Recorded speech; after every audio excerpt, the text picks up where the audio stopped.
Bonjour, je m'appelle Martin Séguin. Aujourd'hui, je voudrais vous parler un petit peu toupie. Des toupies, il y en a de plusieurs grosseurs, il y en a plusieurs modèles, ils ont plusieurs fonctions. Personnellement, je considère qu'une toupie est un must dans un atelier d'ébénisterie. On se sert de ça assez régulièrement, que ce soit pour faire des ranures, des languettes, de quoi faire des assemblages ou encore et également du décoratif. À la base, souvent, on pense qu'une toupie, c'est pour du décoratif, mais ma première utilité, c'est pas de décoration. Une toupie il y a plusieurs gammes de toupies. Je vais en résumer juste trois. Il y a la petite toupie, la toupie à main, comme ceci. Toupie, plusieurs catégories. J'en ai une vieille, une king, à peu près 3/4 de force, que j'ai recyclée dans d'autres choses que je vais vous montrer tantôt. J'ai celle-ci qui a une force écart. J'ai voté pour celle-là de DeWalt, qui en passant, il y a une identique dans le porte-cable. J'ai voté pour celle-ci parce qu'elle venait avec deux bases. Et la base plongeante, pour moi, est très très utile dans les genres de travaux que je fais. Et en plus, elle a une lumière et vitesse ajustable. Donc, je trouve ça assez pratique. Ce qui n'est pas le cas de ma petite King. J'ai également une porte-cable 895 PK. En passant, le PK, quand on voit ça dans un numéro de toupie, même dans celle-ci, c'est la 611 PK, c'est parce qu'il y a deux bases une base fixe et une base plongeante. La raison que j'ai voté pour la porte-cable est de deux forces écart. C'est une toupie qui se trouve à être quand même très flexible, qui peut faire plusieurs choses, du travail à la main ou encore être sous une table. Quoique sous une table à toupie, si on a la chance de mettre une 3 forces écart, c'est mieux, c'est plus fort. Pour moi, c'était un bon compromis d'aller dans cette toupie-là. Ce que j'aimais beaucoup de cette toupie-là, c'est qu'elle a la hauteur ajustable par le dessus de la table. Table à toupie. On fait les trous adéquats et en descendant ceci à l'intérieur, on peut ajuster la hauteur de notre mèche. Je trouvais ça extrêmement pratique. Ça venait inclus la porte-cable que j'ai installé en permanence sur ma plaque de table à toupie.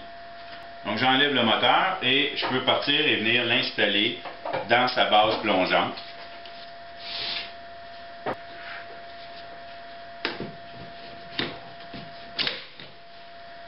Voilà. Base plongeante qui se trouve à avoir tout de suite inclus avec le bidule pour l'aspiration. Lorsqu'on travaille, les poussières s'en vont tout de suite. C'est également une toupie à vitesse variable. Si on parle de table à toupie, extrêmement pratique. La majorité des travaux que je fais, je les fais sur la table à toupie. Il faut vraiment que ce soit un travail qui ne se fait pas sur la table pour que je le fasse à la main. Table à toupie, il y en a plusieurs catégories, plusieurs gammes. Moi, c'est un dessus de table de Craig avec le guide Craig et tous les accessoires qui viennent avec. Par contre, j'ai fait le bas, parce que moi, je voulais avoir quelque chose qui était modulaire pour faire des échanges. J'ai fait la base de ma table avec tout ce qu'il faut pour l'aspiration double, c'est-à-dire aspiration au niveau du guide et aspiration par en dessous, pour que tout soit propre. La petite King que je vous parlais, je l'ai recyclée. Je l'ai installée en permanence sous une table à toupie que j'ai fait qui n'a que ce besoin-là. Avec un petit guide, l'aspiration et tout. Ici, le fer en permanence dessus est un quart de rond. Je fais beaucoup de planches à découper. C'est très pratique que ce soit toujours prêt et toujours ajusté. Ça fonctionne très bien. Et quand j'en ai pas de besoin, c'est simplement déposé sur ce qu'on appelle en anglais French cleat, genre de peinture française. C'est juste deux morceaux rentrés, un comme ça dans l'autre. Très pratique de l'avoir là. Quand j'en veux pas, je la prends et je l'accroche au mur. Avec une toupie, il y a des accessoires assez communs qui est le guide. En fait, je l'ai ici pour le porte-cable et ici pour la petite DeWalt. On fixe la toupie dessus et ça nous permet d'être à côté, je ne sais pas si on le voit bien, mais être à côté sur le côté d'un morceau et qu'on travaille toujours à une même distance au niveau de la toupie. C'est faisable avec les deux guides. J'ai également acheté un petit guide d'aspiration de poussière pour la DeWalt. Dans mes choix à la base, à part ma petite King qui ne fait qu'une seule job, c'est certain qu'aussitôt que je travaille à table à toupie, c'est la porte-cable de 2 forces écart. Aussitôt que je travaille à la main, je vais toujours vers la DeWalt, à moins que le fer que j'ai besoin soit 1,5 pouce, à ce moment-là, je n'ai pas le choix d'aller vers la Porter Cable. En fait, justement, au niveau des fers, une des choses qu'il faut discuter, c'est que dans les petites toupies, une force écart, ce n'est que du fer avec prise 1/4. Premier kit que j'ai acheté lorsque j'ai commencé à travailler le bois, on voit ici 1/4.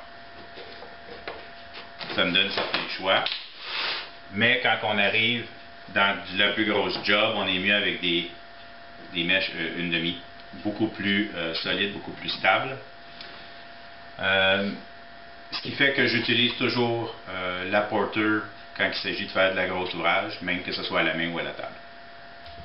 Une des choses importantes dans les différentes toupies, c'est souvent le poids. C'est ce qui fait que je m'enligne toujours vers ma petite DeWalt lorsque j'ai du travail à la main à faire, si j'ai le fer adéquat dans le 1/4. Par contre, parce que quand je vais sur la Porter Cable, qui est une 2 forces écart, c'est une toupie qui est plus pesante à tenir. Mais elle a quand même l'avantage qu'elle va prendre des fers 1/2 et des fers 1/4, ce qui est le cas de la majorité des grosses toupies. Dans le cas d'une 3 forces écart, comme je disais, c'est encore plus pesant et c'est une des raisons pourquoi c'est quand même populaire, surtout sur une table à toupie, pas nécessairement à la main.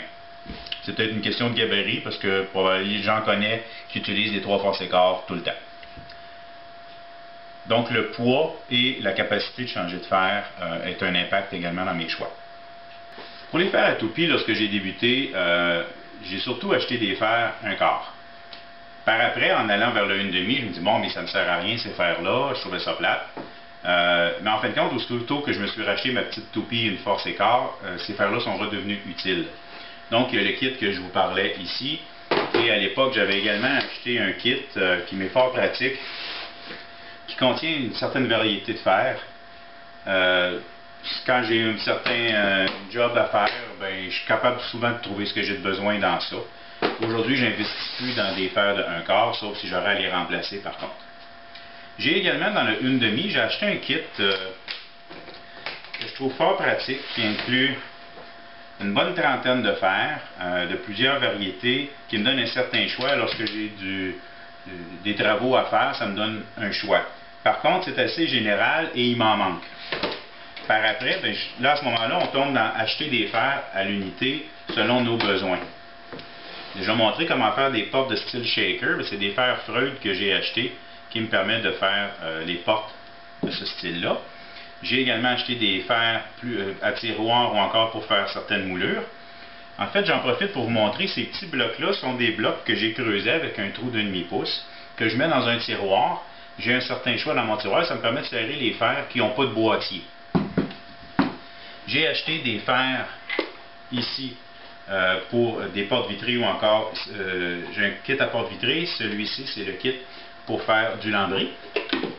J'avais besoin de fer à équerrir, je me suis grillé d'un certain choix. Je voulais aussi un fer décoratif qui me permettait de faire un petit rond. Et j'ai des fers pour faire les portes à panneaux soulevés. C'est très pratique, j'ai du Freud. Ce fer-là étant très gros, quand on le met sur la table de toupie, on y va avec des petites passes. Sinon c'est trop, au moins 2-3 passes avant de faire la job. Pour les fers, comme je vous montrais, il existe plusieurs marques, plusieurs qualités. Moi, je dois avouer que j'achète très souvent le même modèle, la même marque. Certains de mes fers, je vois dans plus de qualité, exemple au niveau du Freud. Sinon, je dois avouer que je suis très satisfait des autres fers que j'ai. Faut toujours s'orienter en fonction de ses besoins et de son utilité. Comme je mentionnais, au niveau des choix de toupie. Ma première a été ma première vraie, là, parce que j'ai eu d'autres choses avant, a été la Porter Cable avec 2 bases, 2 forces écart, parce que je pouvais faire à peu près tout. Sauf qu'à chaque fois que je veux m'en servir à main levée, je suis obligé de l'enlever de ma table à toupie. C'est là que j'ai été dans la direction de la DeWalt, qui me permettait avec une force écart de faire pas mal tout ce que je voulais, mais par contre on s'en va pas creuser une rainure de 3/4 de pouce par 1 pouce d'épais avec ça, il faudrait être fou. Mais dans beaucoup des travaux que j'ai à faire, la petite DeWalt, une force écart, fait très bien le travail. Elle se trouvait à remplacer la petite King que j'avais, la petite King qui n'est pas très chère, qui est 45 $. Par contre, elle ne m'a jamais laissé tomber, puis aujourd'hui, c'est elle qui se trouve à tête sur ma petite table à toupie que je vous ai montré, que j'ai fait à la main. Bon, bien voilà, il y a quand même plusieurs choix au niveau des toupies, il y a plusieurs marques, il y a plusieurs options. Il y a plusieurs accessoires qu'on peut également utiliser. Vous voyez que sur ma table à toupie, j'ai les peignes. J'ai utilisé également dans d'autres vidéos, j'ai montré mon gabarit pour couper à plat. Ce que j'aime bien également, il faut faire attention dans ma Porter Cable, ainsi que d'autres, on a souvent un piton pour barrer le shaft, pour défaire. Assurez-vous de l'avoir bien rentré au fond, parce que des fois, on ne pèse pas assez, on serre et on casse le petit shaft parce qu'on est trop court. Fait qu'il faut vraiment aller au fond. Un petit truc pour ne pas rien briser. Il y a plusieurs modèles de toupie. Il y a plusieurs fers. Il y a des fers spécialisés. Ça peut coûter cher. J'espère que je vous ai renseigné au niveau des toupies, que ça peut vous être utile. Merci.